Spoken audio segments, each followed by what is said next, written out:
Hi friends, welcome to రాబియో for videos. ఈరోజు అయితే మీ అందరి కోసం చుక్కకూర పప్పు రెసిపీ అయితే చూపిస్తున్నానండి. చాలా టేస్టీగా ఉంటుంది, అలానే చాలా ఈజీగా అయిపోతుందన్నమాట. సూపర్ టేస్టీగా ఉంటుందండి. మీరు డెఫినెట్గా ట్రై అయితే చేసి చూడండి. ఇక్కడైతే నేను 1 కప్పు కందిపప్పు తీసుకున్నాను, అలానే చుక్కకూర. ఇప్పుడు అలానే ఒక 2 టమాటాలు తీసుకొని కందిపప్పునైతే ఒక 2-3 సార్లు ఇలా వాష్ చేసుకున్నాను అనమాట.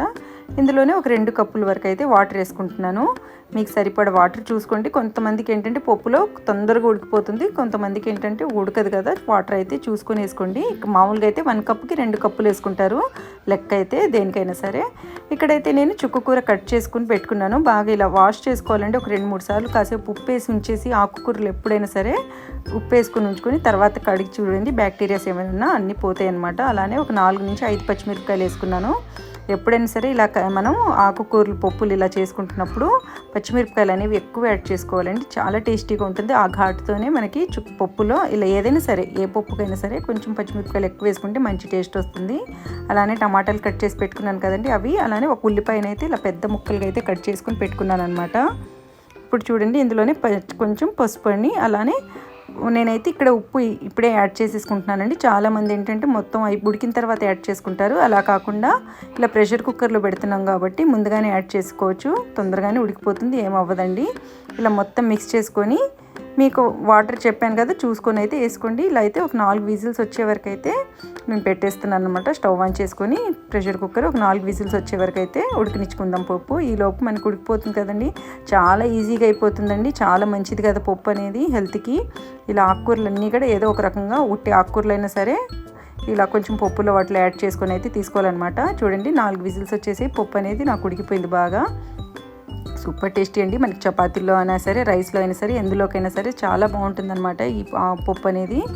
మీరు కూడా ట్రై చేసి చూడండి. చేసుకుంటారు, ఎవరికి వాళ్ళు కొంచెం డిఫరెంట్గా చేస్తారు. కొంతమంది ఉల్లిపాయలు యాడ్ చేస్తారు, కొంతమంది చేయరు, అలా కదా.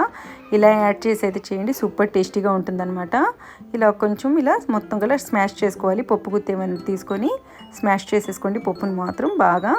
అలానే ఇంకా నా ఛానల్ని వీడియోస్ చూస్తున్నారు కానీ సబ్స్క్రైబ్ చేసుకోవట్లేదు, ప్లీజ్ సబ్స్క్రైబ్ చేసుకోండి. అలానే షేర్ చేయండి, కామెంట్ చేయండి. ఇంకా మంచి వీడియోస్ తోటి మీ ముందుకు వస్తూ ఉంటానండి. ఏమైనా కరెక్ట్గా చెప్పానా లేదా, ఏమైనా ఉంటే నాకు ఏమైనా మిస్టేక్స్ ఉంటే కామెంట్లో చెప్పండి, సరి చేసుకుంటూ ఉంటాను. చాలా థ్యాంక్స్ అండి. మంచి వ్యూస్ అయితే వస్తున్నాయి. అలానే కొంచెం సబ్స్క్రైబ్స్ కూడా చేసుకుంటే బెటర్. ఒకవేళ మీకు లేదంటే ఎవరికైనా మీ ఫ్యామిలీ మెంబర్స్కి చెప్పుకోనైనా సరే చేయించుకోండి.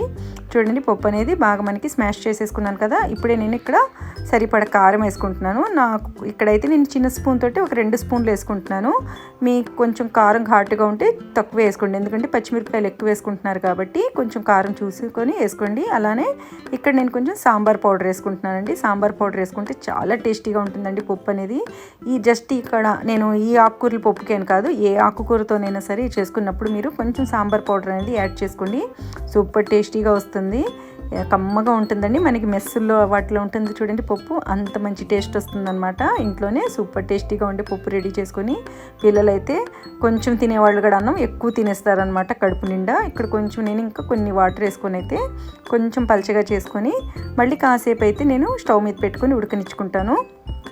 చూడండి, ఈ విధంగా నేను చూపించే విధంగా ఉంటే సరిపోతుందనమాట. ఇక్కడ నేను కాసేపు ఇలా మళ్ళీ ఉడకనిచ్చేసుకుంటున్నాను. ఏమైందంటే లంచ్ బాక్సుల్లోకి వాటిలోకి వేసేసుకుంటే మనం ఇలా కాసేపు సాయంత్రం వరకైనా ఫ్రెష్గానే ఉంటుంది. అలానే ఇక్కడ చూడండి, స్టవ్ ఆన్ చేసేసుకొని పోపు కోసం అయితే చిన్న కడాయి పెట్టేసుకున్నాను నేను ఇక్కడ. అలానే ఇందులోనే కొంచెం ఆయిల్ అయితే యాడ్ చేసుకోవాలి హీట్ అయిన తర్వాత కడాయి అనేది.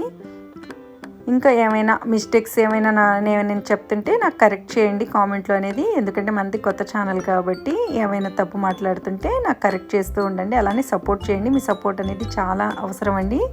ఇప్పుడు చూడండి, నాకు ఇక్కడ కొంచెం ఆయిల్ హీట్ అయిన తర్వాత నేను 1 టేబుల్ స్పూన్ వరకు అయితే నెయ్యి వేసుకున్నాను అనమాట. చాలా కమ్మగా అలానే చాలా టేస్టీగా ఉంటుందండి ఇలా కొంచెం నెయ్యి వేసుకుంటే పోపులు అనేది.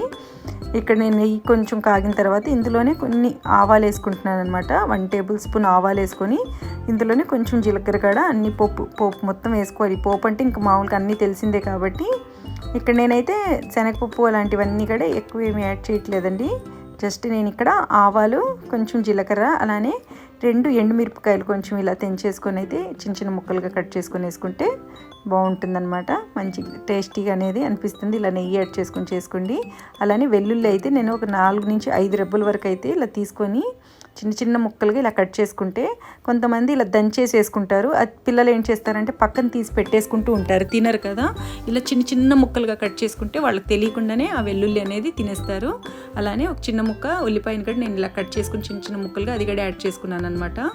అలానే కొంచెం ఇక్కడ కరివేపాకు యాడ్ చేసుకుంటున్నాను. ఇలా పోపు వేసుకుంటే మాత్రం మంచి టేస్టీగా అలానే మంచి స్మెల్ కూడా ఉంటుందండి. డెఫినెట్గా ఇలా వేసుకోండి పోపు అనేది. చెప్పాను కదా, వెల్లుల్లి ఏంటంటే పెద్దవాళ్ళ నుంచి వస్తుంది, ఇలా దంచేస్తారు, అలా వేసేసుకుంటారనమాట. అలా వేయకుండా ఇలా చిన్న చిన్న ముక్కలుగా కట్ చేసుకుంటే ఎప్పుడైనా సరే.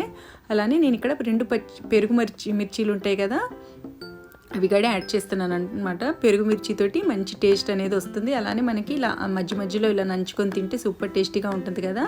చూడండి, మన పోపు అనేది ఇలా చేసుకొని కొంచెం ఇంగువ అయితే యాడ్ చేసుకోవాలి. ఎవరికైనా ఇష్టం ఉన్న వాళ్ళు, కొంతమంది ఇంగువ స్మెల్ అనేది కొంతమందికి పడుతుంది, కొంతమందికి పడదు కదా. ఇప్పుడైతే నా పోపు అనేది రెడీ అయిపోయింది. ఇక్కడ పప్పు కూడా నాకు బాగా ఉడికిపోయింది చూడండి మెత్తగా. ఇలా కొంచెం వాటర్ వేసుకుని చేసుకుంటే ఆ పచ్చివాసన అనేది ఆ సాంబార్ పౌడర్ది కానీ కారంది పోతుంది. కాసేపు ఇలా మనకి కొంచెం క్వాంటిటీ అనేది కూడా పెరుగుతుంది కదా. కొంచెం వాటర్ వేసుకుని కొంచెం పలచగా చేసుకుంటే మరీ గట్టిగా లేకుండా.